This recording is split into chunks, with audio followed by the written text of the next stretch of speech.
여러분 예수의 이름을 다 아십니까? 네. 정말로 내가 예수의 이름을 알고 있는지, 예수님께서 예수의 이름을 아는 자를 찾고 계세요. 그래서 우리들이 사실 이 세상에 얼마나 많은 사람들이 예수님의 이름 석자를 모르는 사람이 없잖아요.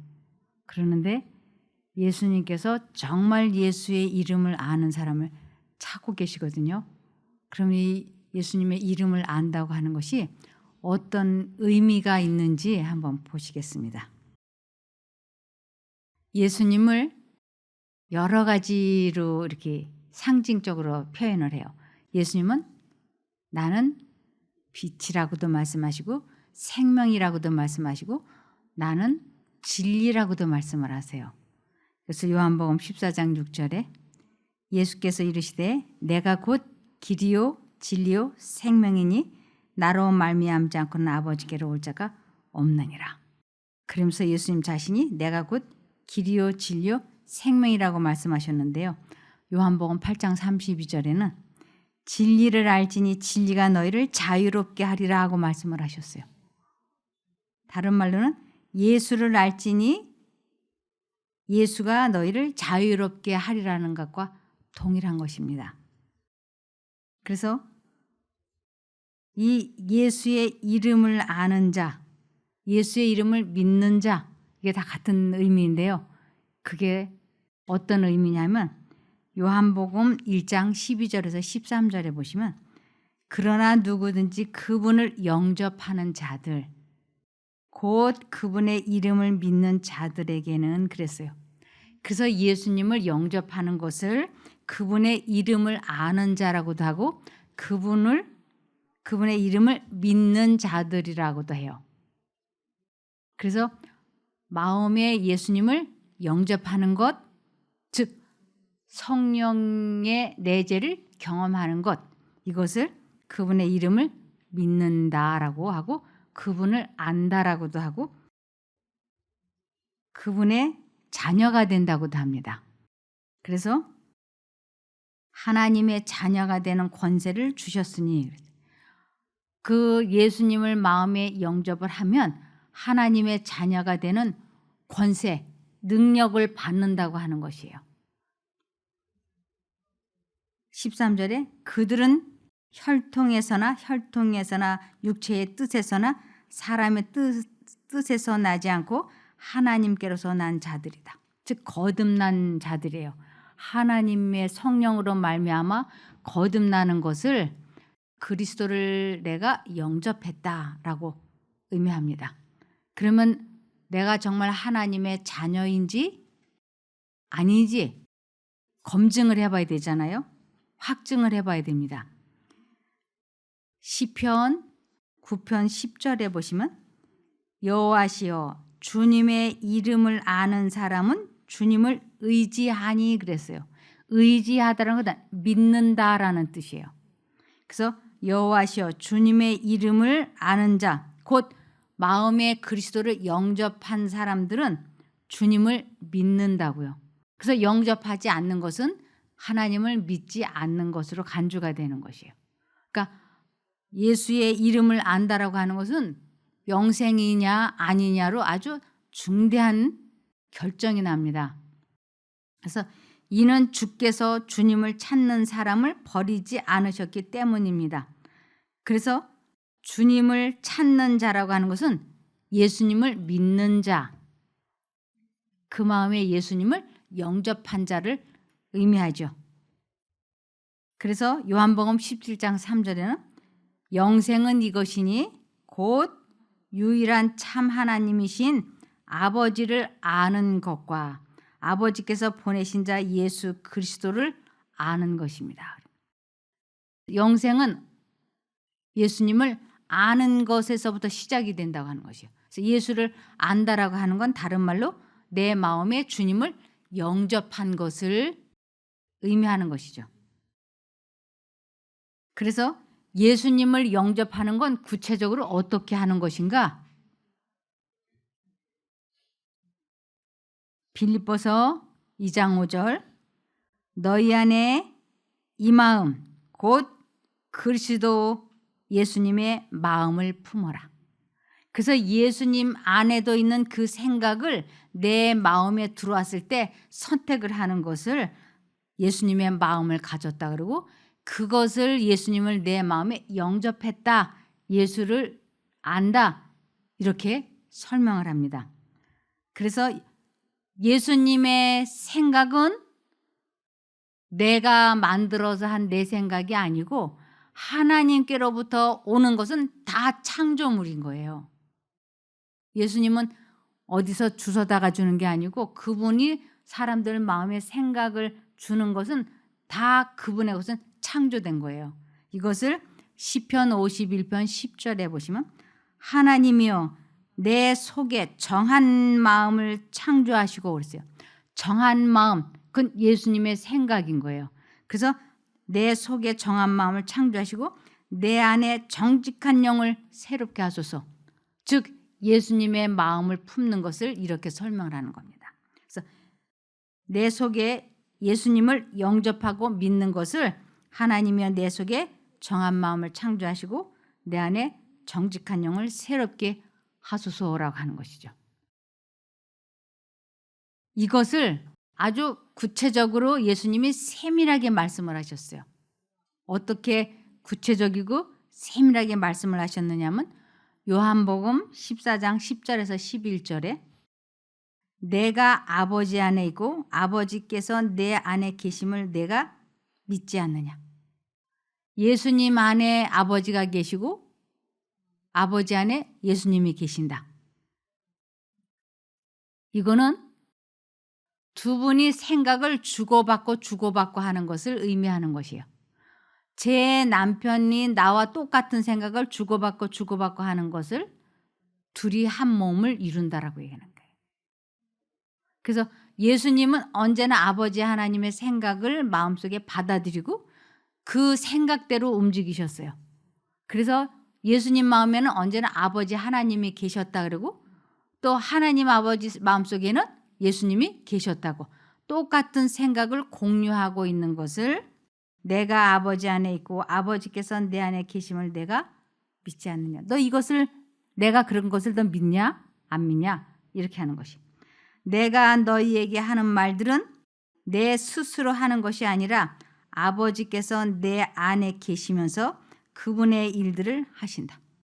그러니까 예수님께서 하시는 말은 다 누구가 주는 생각을 받아서 하느냐면 아버지 하나님께서 예수님 마음속에 주는 생각을 다 그것을 말하는 것이에요. 그래서 11절에 내가 아버지 안에 있고 아버지께서 내 안에 계심을 믿어라. 그렇지 못하겠거든 내가 하는 그 일들을 인하여 믿어라. 내가 무슨 일을 하는지를 보고 그것은 사람으로서 할 수 있는 일이 아니야. 아버지 하나님께서 내 마음에 주신 생각을 선택만 하면 그것은 바로 현실이 돼서 나타나. 나사로를 예수님이 살린 게 아니에요. 예수님이 아버지 하나님께 기도를 해서 아버지 하나님의 능력에 의하여 나사로가 살아났던 것이에요. 중풍병자를 예수님이 살린 게 아니고 아버지 하나님의 능력을 받아서 예수님이 중풍병자를 살리신 거예요. 그러니까 아버지와 내가 하나가 되어서 내가 아버지의 뜻대로 순종의 생애를 사는 것을 믿지 못하겠거든 내가 하는 그 일의 결과를 보고 아버지 하나님과 내가 하나인 것을 믿어라 이렇게 설명을 하는 겁니다. 그래서 요한복음 14장 20절과 23절에 그날에는 내가 아버지 안에 있고 너희가 내 안에 또 내가 너희 안에 있음을 너희가 알 것이다. 제가 아버지 하나님과 예수님이 제 마음에 생각을 넣어주신 것을 제가 받아가지고 우리 조장로님에게 전해드리면 조장로님도 똑같은 반응을 나타내면 저분과 제가 하나가 돼요. 그것처럼 여기 내가 내 아버지 안에 있고 너희가 내 안에 또 내가 너희 안에 있음을 너희가 알 것이다. 그래서 아버지 하나님과 예수님이 하나가 되고 나와 예수님이 하나가 되고 또 제가 여러분에게 이것을 알려줬을 때 여러분이 이것을 받아들이고 그러면 우리는 주 안에서 하나가 되는 것이에요. 주 안에서. 그래서 21절에 내 계명들을 가지고 그것들을 지키는 자가 나를 사랑하는 자. 내 계명들 우리 마음속에 아버지께서 말씀해 주시는 것을 십계명이라 그래요. 내 계명들을 가지고 그것들을 지키는 자, 순종하는 자가 나를 사랑하는 자요. 나를 사랑하는 자는 내 아버지께 사랑을 받을 것이며 또한 나도 그 사람을 사랑하고 그에게 나 자신을 나타낼 것이다. 나타내다는 건 알게 해줄 것이다. 가룟 사람이 아닌 유다가 가룟 유다가 아닌 다른 유다예요. 가룟 사람이 아닌 유다가 예수께 묻기를 주님 어찌하여 저희에게는 자신을 나타내시면서 세상에는 그렇게 하지 아니하십니까? 아니. 제자들은 예수님께서 말씀하시는 이 말 뜻을 이해하고 깨달았어요. 그런데 이 세상 사람들에게는 왜 우리에게처럼 이렇게 자세하게 깨닫게 하시지 않지요? 그 이유가 뭡니까? 하고 물어보니 23절에 예수께서 그에게 대답하여 말씀하셨다. 누구든지 나를 사랑하면 내 말을 지킬 것이다. 즉 내 생각을 선택할 것이다. 그 뜻이에요. 나를 정말로 사랑하는 사람은 내가 그 사람 마음속에 말을 하면 그 사람은 나를 선택을 하고 선택을 하면 바로 순종하게 될 것이다. 그런데 나를 사랑하지 않는 사람은 나를 선택하지 않기 때문에 내 말을 순종할 수가 없어. 그 뜻이에요. 그러면 내 아버지께서 그를 사랑하실 것이요 우리가 그에게로 가서 거처를 그와 함께 할 것이다. 예수님과 아버지 하나님이 우리 마음속에 생각을 넣어주시고 그것을 내가 받아들이는 것을 그 두 분이 내 속에 사신다 이렇게 얘기하는 것이에요. 그러니까 예수님이 우리들 마음속에 생각을 넣어주신 것은 그분 자신이 우리들에게 말씀하신 것이고 내가 그 생각을 선택하면 그분 자신이 내 안에 사시는 걸로 간주가 되는 거예요. 그러니까 내가 그 하나님의 음성을 거절을 하면 그와 나는 관계가 분리가 되는 것이고 그것은 곧 죄를 선택한 걸로 되는 것입니다. 그래서 요한복음 15장 4절과 8절에 내 안에 거하라 나도 너희 안에 거하리라. 내 안에 거하라. 내 생각을 내 마음에 받아들여라. 나도 그러면 너희 안에 거하게 된다. 이 뜻이에요. 가지가 포도나무에 붙어 있지 아니하면 절로 과실을 맺을 수 없음 같이 너희도 내 안에 있지 아니하면 그러하리라. 너희가 내 생각을 받아들이지 않으면 포도나무에 가지가 붙어 있지 않으면 열매를 맺을 수 없음 같이 너희가 나와 생각을 주고받고 하지 않으면 너희도 가지가 말라 죽는 것처럼 너희도 그렇게 망하고 말 거야 라고 말씀을 하세요. 나는 포도나무여 너희는 가지니 저가 내 안에 내가 저 안에 있으면 이 사람은 과실을 많이 맺나니 과실을 많이 맺는다는 건 성령의 열매, 품성의 변화 이걸 의미해요. 그래서 내가 저 안에 있으면 이 사람은 과실을 많이 맺나니 나를 떠나서는 너희가 아무것도 할 수 없음이라. 나를 떠난다 이것은 내가 너희에게 분명히 마음속에 말했는데 너희가 내 말을 마음에 받아들이지 않으면 너희는 하나님의 계명을 절대로 순종할 수 없어 라는 뜻이에요. 그래서 사람이 내 안에 거하지 아니하면 가지처럼 잘라진 가지처럼 밖에 버리워 말라지나니 사람들이 이것을 모아다가 불에 던져 사르느니라. 결국은 멸망인 거예요. 하나님을 그 마음에 선택하지 않으면, 모시지 않으면 너희 안에 이 마음을 품으라 곧 그리스도 예수의 마음이니라. 그 예수의 마음을 갖지 않으면 결국은 불에 던져 사른다는 건 마지막을 의미하는 것입니다. 너희가 7절에 너희가 내 안에 거하고 내 말이 너희 안에 거하면 무엇이든지 원하는 대로 구하라. 내 말이 너희 안에 거하면, 이것은 내가 너희 마음속에 넣어준 생각은 그것이 무슨 말이 되었든 내가 너희 마음속에 말을 넣은 이상은 너희가 그것을 선택을 하면 그것은 반드시 현실이 되어 나타날 거라고 하는 것입니다. 그래서 하나님은 우리들에게 말씀을 해놓고 내가 선택했는데도 이루어지지 않는 그런 거짓말을 하실 수가 없는 분이에요. 그분은 나에게 마음속에 어떤 생각이든지 주입을 시키고 내가 그것을 선택만 하면 그것은 반드시 이루어지는 것입니다. 그래서 믿음은 바라는 것들의 실상이요 그랬어요. 실제적인 것을 경험하게 된다고 하는 것이죠. 그리하면 이루리라. 그래서 너희가 내 안에 거하고 내 말이 너희 안에 거하면 무엇이든지 원하는 대로 구하라. 그리하면 이루리라. 하나님께서 약속하셨어요. 하나님께서. 그래서 내 마음에 아주 자그마하게 내 양심 가운데 하나님께서 말씀해 주시면 어떠한 손해가 나든 어떠한 슬픈 일이 됐든 무엇이 됐든 하나님 쪽을 선택하기 위하여 자아를 죽이면 하나님께서는 우리를 크게 축복해 주신다고 하는 것입니다.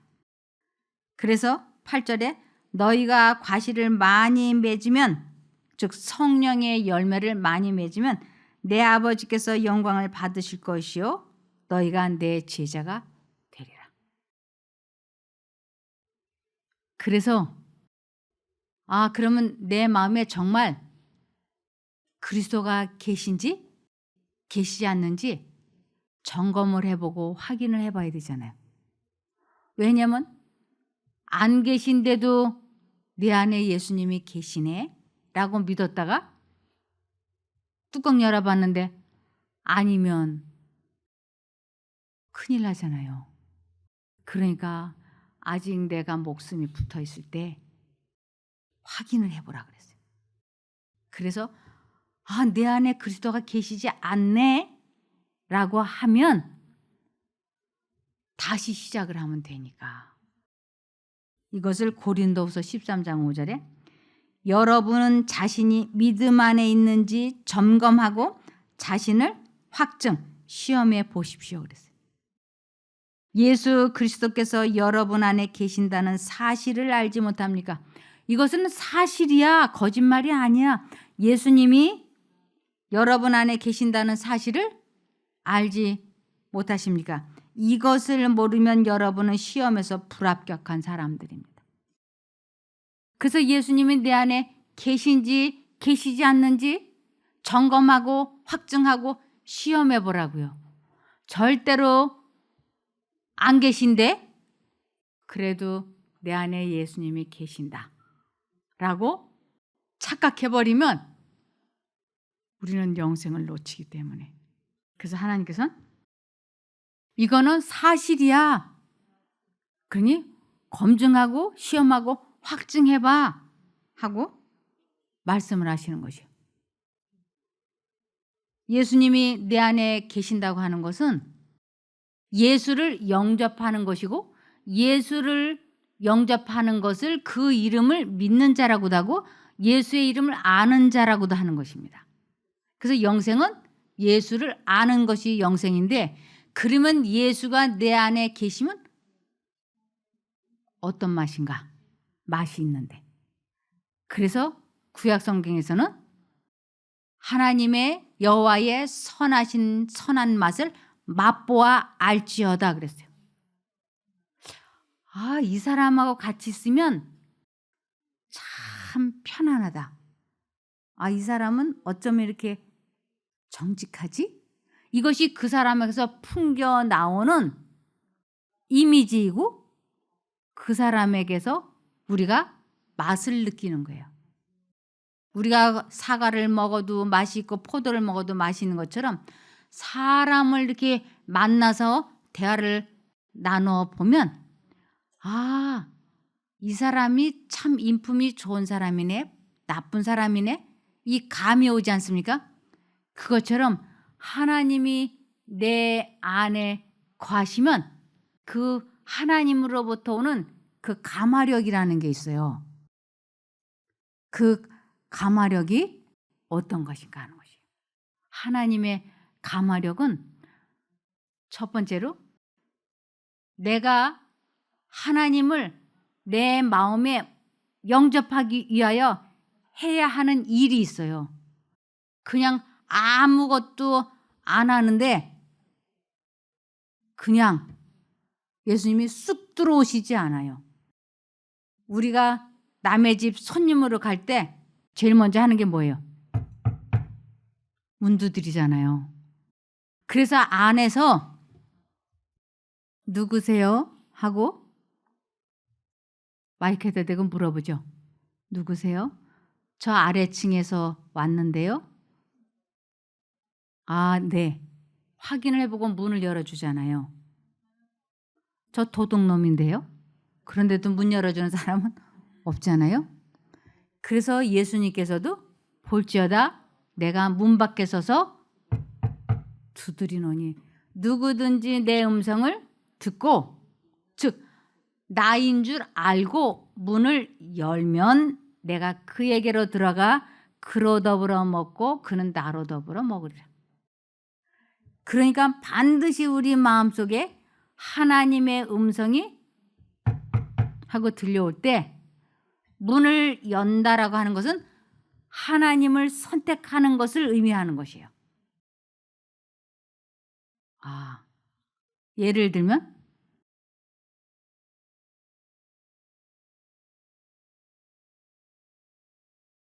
우리가 거짓말을 한 번 하면 조금 이득을 보는 경우가 있어요. 제가 마트에 갔는데 아주 이렇게 굵고 좋은 오렌지가 보통 1,500원에서 2,000원 하거든요. 그런데 그날은 특별한 날이라고 10개 만 원, 10개 만 원 그래요.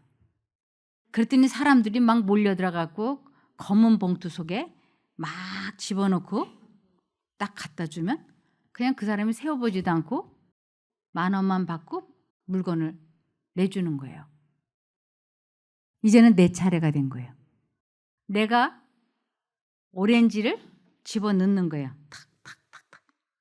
근데 8개, 9개가 되니까는 제 마음속에 무슨 생각이 들어오냐면 덤으로 하나를 더 넣어. 11개를 넣어. 이런 생각이 들어오는 거예요. 아주 이건 순간적이야. 그리고 지금 점원이 확인을 안 해. 그리고 만일에 그 사람이 확인을 했다 하더라도 어머 하나 더 덤으로 주지 그러세요? 하고 말해서 안 되면 그냥 빼놓으면 되고 안 보고 넘어가면 그냥 11개를 10,000원으로 사는 거야. 그러니까 덤을 하나를 더 넣어 이렇게. 생각이 샥샥샥 들어오는 거야. 갈등이 되는 거야. 10개, 11개, 10개, 11개 이렇게. 근데 그때 예수님이 하고 제 마음을 두드리는 거예요. 그리스도인은 정직이 생명이야. 생명이야. 정직해야 돼. 분명히 양심 가운데 하고 두드리세요. 그런데도 자꾸만 마음속에 사단이 생각을 넣는 거예요. 아무도 보는 사람 없어. 더군다나 검은 봉지야. 하나 더 집어넣어. 덤이야 이렇게. 근데 하나님의 음성은 정직이 생명이야 하고 두드리는 거예요. 이제 내가 하나님의 음성을 듣고 문을 연다라고 하는 것은 사단의 음성을 거절하고 하나님 쪽을 선택을 하는 것을 의미하는 것이에요. 제가 타다닥 갈등을 하다가 다시 하나님께서 제 마음에 문을 두드리셨어요. 영생. 오렌지 하나의 영생을 팔아? 정직을 팔아? 양심을 팔아? 하고 그거 두드리는 거예요. 제가 절대로 그럴 수는 없어. 그래서 정확하게 10개를 넣고 10,000원짜리를 냈어요. 그렇게 했더니 제 마음속에 제가 예수님이 영생 정직하고 문을 두드릴 때 이 거짓된 마음을 포기하겠다고 딱 결정을 하고 정확하게 10개만 세서 그 사람에게 주고 물건을 도로 받는데 이 마음속에 하늘의 평화가 제 마음속에 샥 들어오는 거예요.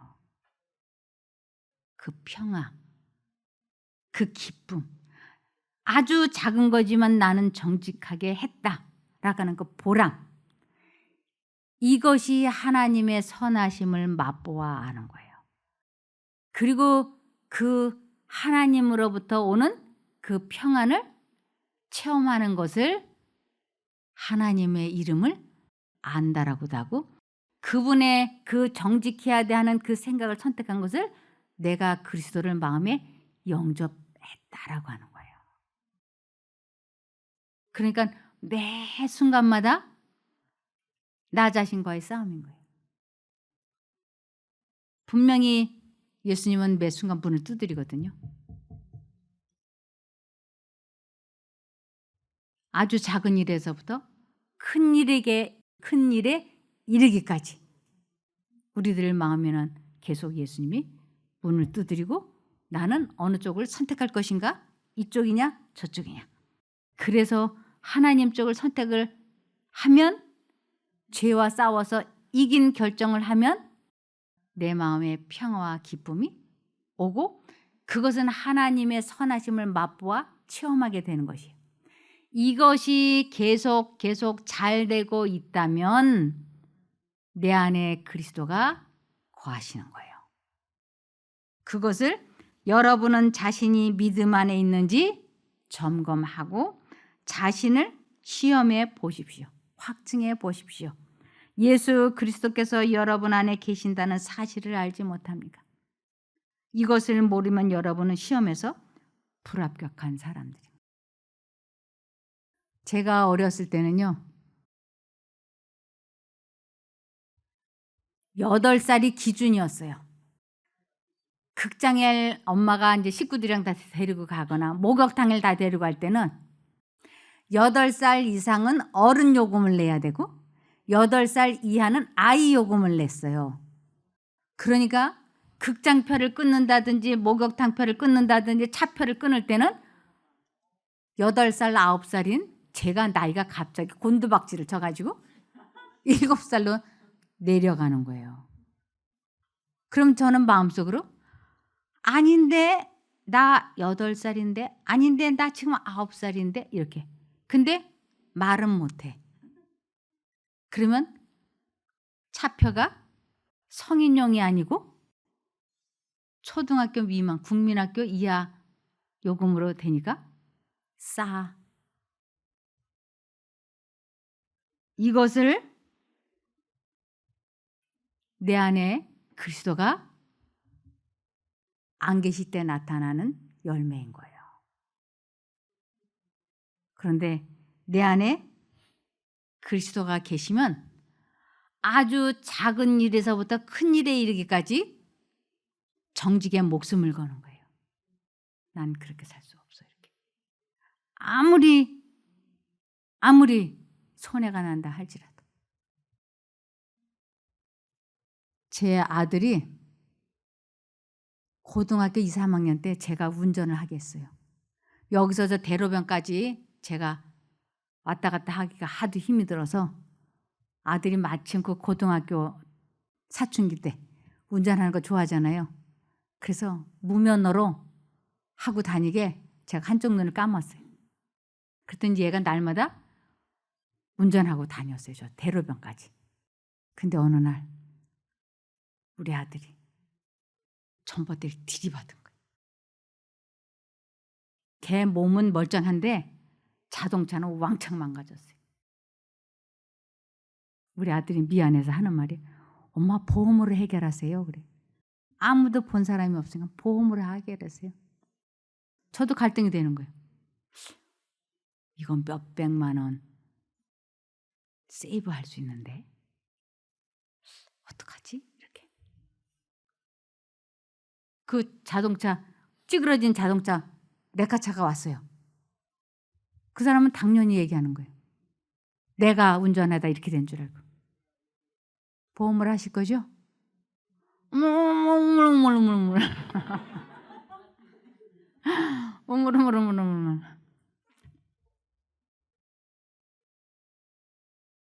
집에 들어와서 무릎을 꿇었는데 결단이 안 서요. 생활이 많이 어려웠거든요, 제가. 하나님 어떡하죠? 요번 한 번만 그냥 아무도 본 사람도 없으니까. 보험으로 하면 영원인데 현금으로 하면 270만 원이래. 하나님 어떻게 해요? 문 두드리시대. 듣기 싫어. 다시 기도해. 하나님 어떻게 해요? 분명히 들려와. 듣기 싫어. 세 번째 다시 기도해. 하나님 그냥 이번 한 번만. 네? 그렇게 슬쩍 이렇게 보험으로 하면 좋겠어요. 이제 내 마음대로 해. 나는 너에게 말했으니까 이제 내 마음대로 해. 하나님은 그러세요. 내 마음대로 해. 나는 분명히 너에게 말했어. 그래서 결단을 내렸어요. 정직하자. 하나님 앞에 정직하자. 그래서 레카차 끌고 간 사람한테 전화했어요. 그거 보험 처리 안 할 겁니다. 현금 드릴게요. 아니 이걸 왜 보험으로 안 하세요? 아니에요. 보험으로 안 할 겁니다. 현금 처리할 테니까 해주세요. 알겠습니다. 그 말을 하고 나니까 그냥 얼마나 속이 시원한지. 그래서 그 현금 처리했어요. 그것을 누가 옆에서 다 볼까요? 아들이 보는 거예요. 그 후로 제가 무슨 말을 하든 아들이 믿는 거예요. 우리 엄마는 정직해. 이렇게. 지금까지도. 그러니까 제 아들이 저를 그렇게 믿어주기 때문에 저도 아주 사소한 것도 아들에게 거짓말을 안 하려고 그래요. 왜냐면 그 쌓아 올린 신뢰를 무너뜨리지 않으려고. 우리 하나님은 이 마음속에 들려오는 하나님의 음성을 선택을 해서 그 분의 능력대로 사는 것을 믿음 안에 있다라고 얘기를 해요. 그렇게 하고 있지 않으면 믿음 안에 있지 않다고 하는 것이에요. 그래서 여기에 크게 외치라. 아끼지 말라. 내 목소리를 나팔같이 날려 내 백성에게 그 허물을 야곱집에 그 죄를 구하라.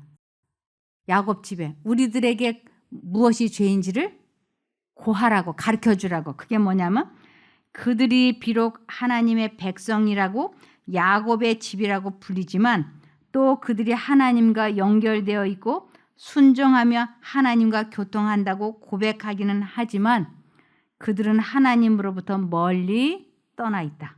그들에게는 놀라운 특권들과 약속들이 주어졌지만 그들은 믿음을 배반하였다. 아첨의 말은 한마디도 섞지 말고 그들에게 이 기별을 보내야 한다. 내 백성에게 그 허물을 야곱집에 그 죄를 구하라. 그들이 어디에서 잘못하고 있는지를 보여주라. 그들이 하나님의 음성을 거절하고 있다고 하는 것을 분명하게 깨우쳐줘라. 그들 앞에다 그들의 위험이 무엇임을 보여주라. 그들이 범하고 있는 죄에 관해서 그들에게 말하라. 그들은 자기들의 의에 관해서 스스로 자랑하고 있다. 그들은 분명히 하나님을 찾고 있었지만 하나님을 잊어버리고 있었다. 하나님을 믿는다고 하지만 사실은 하나님을 믿고 있지 않고 잊어버리고 있었다. 그들이 잊어버리고 있었던 하나님은 사랑과 동정의 하나님이며 오래 참으시고 선하신 하나님이시다. 그분은 옳게 처리하시고 사랑하시는 하나님이시다. 세속적 수단이 그들의 사업과 신앙생활에 끼어들어왔다. 그들의 마음은 진리로 깨끗해지지 않았고 하나님께서는 겸손함을 보이는 그들의 의식을 엄숙한 조롱이라고 생각하신다. 마음이 깨끗해지지 않았으면서 겸손한 척하고 예배드리는 것을 엄숙한 조롱이라고 말씀하신다. 그는 모든 종교적 허세를 하나님 자신에 대한 모독으로 여기신다. 우리가 정직하게 자아 포기하지 않고 드려지는 예배를 하나님 자신에 대한 모독으로 여기신다고요. 그러면서 갈라디아서 6장 7절에 자신을 속이지 마십시오. 그래서 내 마음에 그리스도를 모시지 않고 있는 것, 영접하지 않고 있는 것을 자신을 속인다라고 얘기해요. 하나님은 조롱을 당하지 않으십니다. 하나님은 내 마음에 그리스도가 계신지 계시지 않는지 정확하게 아신다고요. 사람은 무엇을 심든지 선택한 대로 거두는 법입니다. 그래서 우리 마음에 그리스도를 영접하는 것, 그것이 삭개오에 대한 이야기에서 나옵니다. 삭개오는 예수님을 자기 집으로 영접해 드렸는데 그것은 이 집을 의미하지만 삭개오는 자기의 마음속에 예수님을 영접했어요. 그래서 그는 믿음으로 말미암는 아브라함의 자손이라 그랬어요. 하나님의 음성이 양심 가운데 들려올 때, 사단의 음성이 양심 가운데 들려올 때 우리는 사단의 것을 포기하고 하나님을 선택하게 되는 것, 그것을 믿음이라 그러고 그것을 하나님의 자녀가 된다고 하는 것입니다. 여기에 누가복음 19장 2절에서 9절을 보시면 삭개오라고 불리는 사람이 있었는데 그는 세리장이었으며 또 부자였다. 그가 예수께서 누구이신지 보려고 애썼으나 무리 때문에 볼 수 없었으니 그의 키가 작았기 때문이다. 그러므로 그가 예수님을 보기 위하여 앞쪽으로 미리 달려가서 시카모 나무 위에 올라갔으니 예수께서 막 그곳으로 지나가시려던 참이었기 때문이다. 예수께서 그것에 이르셨을 때에 올려다 보시며 그에게 말씀하시기를 삭개오야 속히 내려오너라. 오늘은 내가 내 집에서 머물러야겠다 하시니, 이것은 삭개오의 집에 들어가는 것을 의미하시기도 하지만 오늘은 내가 내 집에 들어갔던 건 내 마음속에 내가 이제 들어가서 너와 같이 살겠다 이 뜻이에요. 그가 속히 내려와 기뻐하며 예수님을 영접하였다. 삭개오는 자기 집에 예수님을 영접했지만 자기 마음속에도 실제적으로 영접했어요. 모든 이들이 보고 수근거리며 말하기를 그가 유숙하려고 죄인에게 들어갔다라고 하였다. 삭개오가 서서 주께 말하기를 주님 보소서, 제 소유의 절반을 가난한 자들에게 주겠습니다. 또 제가 누구의 것을 착취한 것이 있다면 4배로 갚겠습니다 하니 예수께서 그에게 말씀하셨다. 구원이 오늘 이 집에 이르렀다. 이 사람도 아브라함의 자손이기 때문이다. 그래서 마음속에 예수 그리스도를 영접을 하게 되는 것을 믿음으로 말미암는 의라 그러고 그런 사람을 아브라함의 자손이라고 하는 것이에요. 사람이 그리스도를 개인의 구세주로서 영접할 때 구원이 그 영혼에게 이르는 것이다. 삭개오는 다만 지나가는 손님처럼 그의 집에 그리스도를 영접한 것이 아니라 그 영혼의 성전에 거하는 분으로서 그를 영접하였다. 서기관들과 바리새인들은 삭개오를 죄인이라고 비난하였고 그리스도가 그의 손님이 되는 것을 불평하였으나 주께서는 그를 아브라함의 아들로 인정하셨다. 이는 믿음으로 말미암은 자들은 하나님의 아들인 줄 알 것이기 때문이다. 그래서 오늘날도 내 마음에 그리스도를 영접을 해야 아브라함의 자손이 되고 구원을 이루는 것입니다. 이것이 안 되면 내 안에 그리스도가 계시지 않는 것이에요. 그러니까 그리스도를 영접하려면 반드시 무슨 일이 있어야 되냐면 그리스도의 음성을 알아듣고 내가 선택을 하는 그 과정이 있다고 하는 것입니다. 내가 그리스도를 영접하기 위하여 자아를 포기하는 그 싸움을 전혀 하고 있지 않다. 그러면 나는 주님이 문 두드리는 소리를 듣지 못하고 있으며 그분을 영접해 드리고 있지 않고 있는 거예요. 그러니까 내가 지금까지 신앙생활을 했지만 잘못됐구나 하는 것을 깨달았다면 이제부터 주님께서 내 마음에 말씀을 하시면 이 성경 말씀을 읽을 때 깨닫게 해주신 것을 삶에 실천하고 적용하고 그분의 음성이 분명히 들려오고 사단의 음성이 들려올 때 내가 사단의 생각을 포기하기 위하여 예수님을 부르기 시작하는 거지. 그리고 굳게 결심을 하고 끝까지 하나님을 부르면 그분이 내 안에 들어오시면서 그 악한 감정은 사라지고 하늘의 평화가 시작이 됩니다. 이것을 그리스도의 예수의 이름을 아는 자가 된다고 하는 것이에요. 이것을 매일 매 순간 계속 하게 될 때 습관적으로 될 때 우리는 거듭나기 시작을 하는 것입니다. 그렇게 되기를 바라며 말씀을 마치겠습니다. 기도할까요? 하늘에 계신 저희들의 아버지 하나님, 저희들이 그동안 참만이 하나님을 믿는다고 했지만 혹여라도 잘못된 곁길로 빠져 있다면 돌이킬 수 있도록 저희를 회개시켜 주시옵소서. 어디에서 떨어졌는지 첫사랑을 어디에서 잊어버렸는지 깨우쳐 주시옵소서. 주님께서 깨우쳐만 주시면 모든 이유를 불문하고 어떠한 희생과 손해를 본다 할지라도 꼭 하나님을 택하겠사오니 저희들을 회개시켜 주시옵소서. 꼭 주님께서 말씀해 주시면 정직을 생명으로 알고 주님을 택하려고 결심합니다. 저희들의 이러한 마음을 받아주시고 영생을 얻을 수 있는 길로 인도하여 주시기를 예수님 이름으로 기도드리옵나이다. 아멘. 감사합니다.